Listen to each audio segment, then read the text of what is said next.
Hi, this is Rob Givens. I'm with Applied Imaging, the NetSmart division. So I thought we would make a video today talking about security best practices while working from home. Now that this pandemic is kind of forcing everyone to work from home, we thought we'd just put together some tips and help grow your knowledge and just educate anyone we can on how to do this safely and securely. So there's a lot of new threats with the COVID-19 or the coronavirus pandemic that we have been seeing surface on the internet. A lot of these are just targeting people who will click on anything, targeting people who just might not be super tech savvy to notice if something's malicious or if there is like something spoofed or a cloned email address may appear as someone else. The imposters have been figuring out a ton of new ways to kind of get into home networks and gather personal information. That's their goal with this, is gathering personal data or data in general. So 65.7% increase in spam emails since this COVID-19 pandemic has hit. That's one thing that we've seen in the industry. So that is a huge increase. We also have 26.8 percent of increases in malware out there on the internet that we've been noticing. And then we have a 7.5% increase on malicious URLs out there on the web. So these might be something that, they're one letter off, one character off of a major website. You click on it, it might even look the same, but the moment you put in your info, it's, you're kind of tagged, and now they're gonna, put you on a list to kind of penetrate your network and gather more and more data. So the average cost of a data breach is $3.92 million. It says as of 2019. It's important to understand how to mitigate the risk when you move your employees to work, to a work environment where the threat is higher. So being home, like a home network, typically the threat is a little higher because your security is going to be a little lower. You're going to have consumer grade products. For hackers, these are usually a little easier to access. There's some challenges with moving your workforce remotely, especially when you're reacting as opposed to being proactive. So the reactionary challenges that we've seen, if remote users are using their own devices, you run the risk of cross infection due to multiple family members using the same device. So if your employees are sharing their work computer with their kids and their kids are clicking around, stuff like that.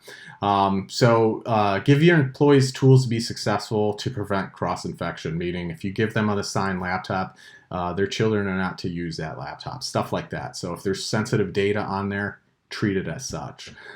Internal IT is overrun. This is a lot of IT, I think, right now in the industry in general. Internal IT, they didn't predict a pandemic in our lifetime. Who did? No one really did. So chances are many were not prepared to create a remote worker strategy.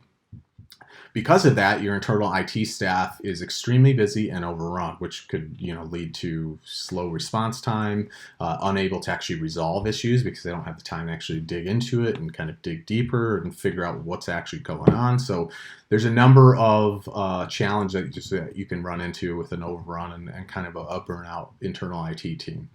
Your managed service provider didn't prepare for this to happen either. Therefore, their call volume has increased as you may experience increased wait time. So your internet might be down for long periods of time. This could be, your electric and gas as well. They've all been experiencing this. Your managed service provider is smaller in scale and cannot handle the workload and or potentially maybe using international help desks. So we do have, some competitors out there that outsource their help desk. So they may be in a completely different time zone. They may even come from a different native language but it's very cost effective on them, so they can get their costs super low and kind of get into these accounts a little easier. So There's some things that we've made a list, things to provide your remote workers. So make sure all your software and licensing is up to date. Having things licensed and everything up to date is just it's huge from a security and patching standpoint.